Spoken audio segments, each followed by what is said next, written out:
निम्न में से किस देश को हाल ही में संयुक्त राष्ट्र सामाजिक आर्थिक परिषद अर्थात the United Nations Economic and Social Council का सदस्य बनाया गया है? A Bharat, B Japan, C Germany और डी ऑस्ट्रेलिया। दोस्तों, इसका सही आंसर है ए भारत। दोस्तों, भारत को संयुक्त राष्ट्र आर्थिक एवं सामाजिक परिषद में 2022-24 की अवधि के लिए चुना गया है।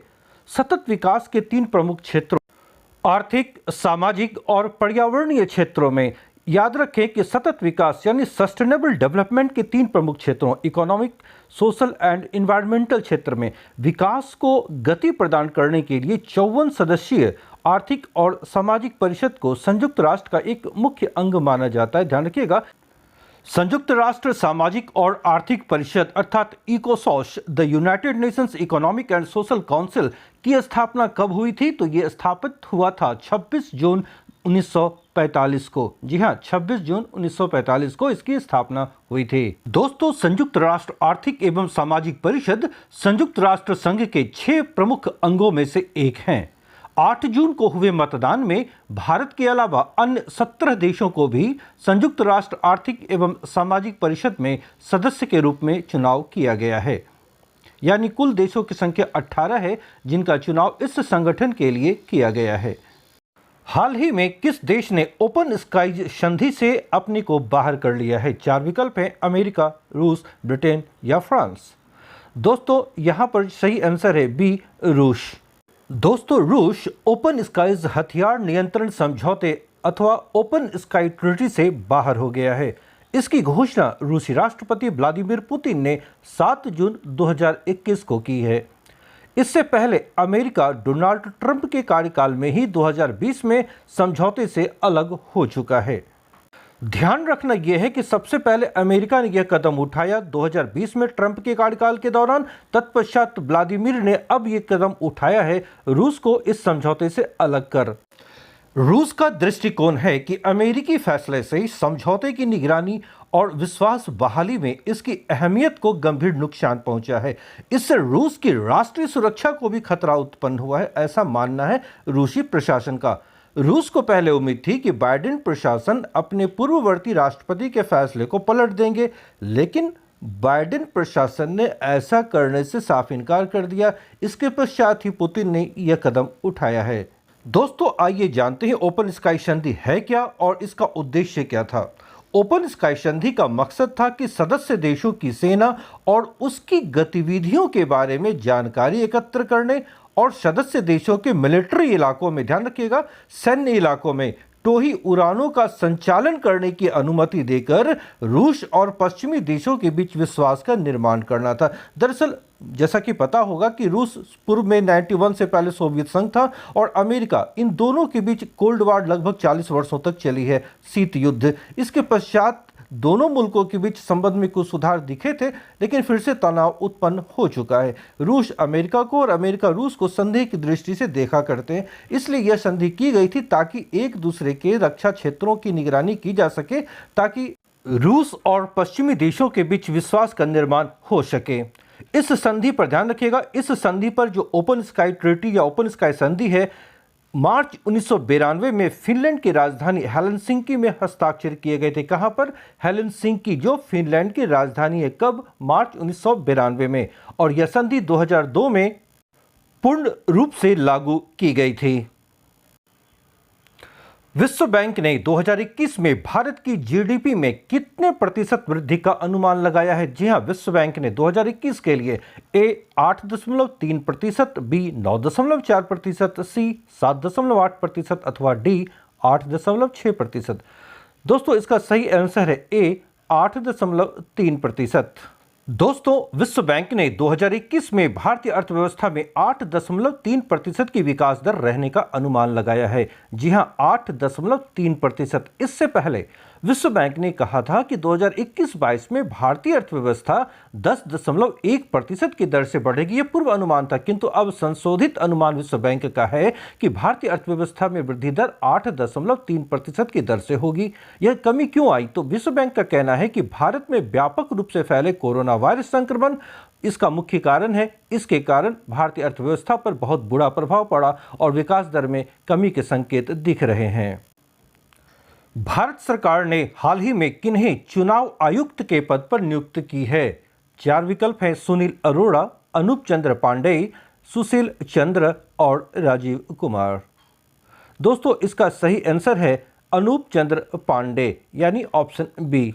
दोस्तों, भारत सरकार ने उत्तर प्रदेश कैडर के सेवानिवृत्त IAS अधिकारी अनूप चंद्र पांडेय को नया चुनाव आयुक्त नियुक्त किया है। आप ये ध्यान रखेंगे कि मुख्य निर्वाचन आयुक्त जो CEC चीफ इलेक्शन कमिश्नर के रूप में सुनील अरोड़ा का कार्यकाल 12 अप्रैल 2021 को ही पूरा हो चुका था। यानी सुनील अरोड़ा जो हमारे मुख्य निर्वाचन आयुक्त थे, उनका जो कार्यकाल है वो 12 अप्रैल को ही समाप्त हो चुका था। इसके पश्चात एक पद निर्वाचन आयुक्त का खाली था। सुनील अरोड़ा के स्थान पर अब मुख्य निर्वाचन आयुक्त chief election commissioner Sushil Chandra बनाए गए हैं, जबकि एक अन्य निर्वाचन आयुक्त राजीव कुमार हैं। ध्यान रखिएगा, अब जो मुख्य चुनाव आयुक्त हैं वे हैं सुशील चंद्र, जबकि दूसरे चुनाव आयुक्त राजीव कुमार हैं। भारत निर्वाचन आयोग अथवा भारत चुनाव आयोग जो ECI है, इलेक्शन कमीशन ऑफ इंडिया, की स्थापना कब हुई थी? तो ये ध्यान रखिएगा 25 जनवरी 1950 को हुई थी। किसका? निर्वाचन आयोग का गठन हुआ था 25 जनवरी 1950 को। और ध्यान रखिएगा ये दिन महत्वपूर्ण क्यों है? क्योंकि इसी दिन राष्ट्रीय मतदाता दिवस भी मनाया जाता है। दोस्तों, निर्वाचन आयोग एक स्वतंत्र निकाय यानी एक स्वतंत्र संस्था है, यानी उस पर किसी का नियंत्रण नहीं है। वो स्वतंत्र रूप से कोई भी निर्णय ले सकती है और इसका गठन संविधान के अनुच्छेद 324 के अंतर्गत किया गया है। आर्टिकल 324, ठीक है ना, ये कॉन्स्टिट्यूशन का आर्टिकल है जिसमें निर्वाचन आयोग की व्याख्या की गई है, उसके गठन के बारे में चर्चा की गई है। तो यहाँ पर यह ध्यान रखना है कि निर्वाचन आयोग में एक मुख्य निर्वाचन आयुक्त और 2 अन्य निर्वाचन आयुक्त होते हैं। ये वर्तमान समय की बात है। आरंभ में सिर्फ एक मुख्य निर्वाचन आयुक्त यानी एक निर्वाचन आयुक्त ही हुआ करते थे। वर्तमान समय की मैं बात करूं तो मुख्य निर्वाचन आयुक्त और अन्य जो चुनाव आयुक्त थे उसके कार्यकाल पर आप ध्यान रखिएगा कि मुख्य चुनाव आयुक्त का जो कार्यकाल है वो 6 वर्ष अथवा 65 वर्ष की उम्र तक जो पहले हो वहां पर वो उनका कार्यकाल समाप्त हो जाता है। और जबकि अन्य चुनाव आयुक्त हैं उनका भी कार्यकाल 6 वर्ष का ही है, किंतु उम्र सीमा 62 वर्ष ही तय की गई है। 2 उम्र सीमा है, मुख्य चुनाव आयुक्त का 65 ईयर्स और जो अन्य चुनाव आयुक्त है उनका 62 ईयर्स। लेकिन कार्यकाल दोनों का समान है, 6 वर्ष 6 वर्ष। जो भी पहले हो उस पर वो सेवानिवृत्त हो जाएंगे, रिटायर हो जाएंगे। बेयान गांव 100% वयस्क आबादी का टीकाकरण करने वाला भारत का पहला गांव बना है। यह गांव भारत के किस राज्य अथवा केंद्र शासित प्रदेश में मौजूद है? 4 विकल्प हैं: ए पंजाब, बी जम्मू कश्मीर, सी हरियाणा और डी लद्दाख। दोस्तों, इसका सही आंसर है बी जम्मू कश्मीर। दोस्तों, केंद्र शासित प्रदेश जम्मू कश्मीर के बांदीपोरा जिले का बेयान गांव देश का पहला ऐसा गांव बन गया है जहां सभी वयस्कों को कोविड-19, जी हां, कोरोना टीके की खुराक दी जा चुकी है। इस गांव के 18 साल से अधिक उम्र के सभी लोगों को वैक्सीन लग चुकी है। गांव है कौन सा? वेयान गांव। कहां पर? जम्मू कश्मीर के बांदीपोरा जिले में। वेयान गांव बांदीपोरा जिला मुख्यालय से केवल 28 किलोमीटर की दूरी पर स्थित है। ध्यान रखिएगा, ये गांव जो है, जिला मुख्यालय जो बांदीपोरा है वहां से मात्र 28 किलोमीटर की दूरी पर है, किंतु वहां जाने के लिए स्वास्थ्य कर्मियों को लगभग 18 किलोमीटर पैदल चलना पड़ा है। ध्यान रखिएगा, बेहद दुर्गम इलाके हैं यह गांव जहां पर यह स्थित है, वेयान गांव। भारत सरकार ने प्रधानमंत्री आवास योजना शहरी अर्थात अर्बन के तहत कितने घरों के निर्माण को अपनी मंजूरी दी है? ये हाल के निर्णय हैं। 4 विकल्प हैं: 3.61 लाख, 4.20 लाख, 3.45 एंड 4.85। दोस्तों, इसका सही आंसर है ए 3.61 लाख। केंद्र सरकार ने प्रधानमंत्री आवास योजना शहरी के अंतर्गत 3.61 लाख घरों के निर्माण के लिए अपनी मंजूरी हाल ही में प्रदान की है। दोस्तों, इस निर्णय के पश्चात अब प्रधानमंत्री आवास योजना शहरी के अंतर्गत स्वीकृत घरों की कुल संख्या हो चुकी है 112.4 लाख। ध्यान रखिएगा, ये कुल संख्या है। अब तक 82.5 लाख घरों के निर्माण का कार्य आरंभ हो चुका है, जिनमें से 48.31 लाख मकान तैयार होकर वितरित भी किए जा चुके हैं। यानी कितने घरों का वितरण हो चुका है? तो वो संख्या है 48.31 लाख। दोस्तों, ध्यान रखिएगा कि प्रधानमंत्री आवास योजना अर्बन भारत सरकार का एक प्रमुख मिशन है जिसे आवास और शहरी मामलों के मंत्रालय द्वारा कार्यान्वित किया जा रहा है। इसकी शुरुआत कब हुई तो वो ध्यान रखिएगा, इस मिशन का शुभारंभ 25 जून 2015 को किया गया था। वो डेट है 25 जून 2015। प्रधानमंत्री आवास योजना अर्बन स्लम वासियों, जो शहरी इलाकों में स्लम इलाके होते हैं, स्लम वासियों सहित विभिन्न श्रेणियों के बीच शहरी आवास की कमी से निपटने की व्यवस्था करता है और इसका उद्देश्य है 2022 तक सभी पात्र शहरी परिवारों को पक्के मकान उपलब्ध कराना। ये वर्तमान सरकार का उद्देश्य है कि 2022 तक जितने भी निर्धन या आवास विहीन लोग शहरों में निवास करते हैं उन्हें पक्का मकान उपलब्ध करा दिया जाए। बिटकॉइन क्रिप्टो करेंसी को कानूनी मान्यता देने वाला विश्व का पहला देश कौन है? 4 विकल्प हैं। A El Salvador, B Nicaragua, C Argentina अथवा डी उरुग्वे। दोस्तों इसका सही आंसर है ए अल सल्वाडोर। दोस्तों आइए जानते हैं कि बिटकॉइन है क्या। बिटकॉइन एक वर्चुअल यानी आभासी मुद्रा है। इसका कोई वास्तविक स्वरूप नहीं है, जिसका अर्थ है कि इसका कोई भौतिक स्वरूप नहीं है। यह एक डिजिटल करेंसी है। यह एक ऐसी मुद्रा है जिसे हम ना देख सकते हैं ना छू सकते हैं, किंतु इसके द्वारा आम मुद्रा जो प्रचलन में है उसी के तरह सामान खरीद और बेच सकते हैं। ध्यान रखना है कि बिटकॉइन पहली विकेंद्रीकृत डिजिटल मुद्रा है, जिसका अर्थ यह है कि यह किसी केंद्रीय बैंक द्वारा संचालित नहीं होती। जैसा कि आपको पता है कि किसी देश की जो करेंसी है वहां के केंद्रीय बैंक के द्वारा ही संचालित होती है, किंतु इसका कोई केंद्रीय बैंक नहीं है। इसकी शुरुआत 3 जनवरी 2009 को हुई थी। वो डेट है 3 जनवरी 2009। और इसका विकास किसने किया तो सातोशी नाकामोतो नामक एक अभियंता ने। ध्यान रखिएगा ये इनका वास्तविक नाम नहीं है, किंतु इसी नाम से उन्होंने इसे जारी किया है, सातोशी नाकामोतो।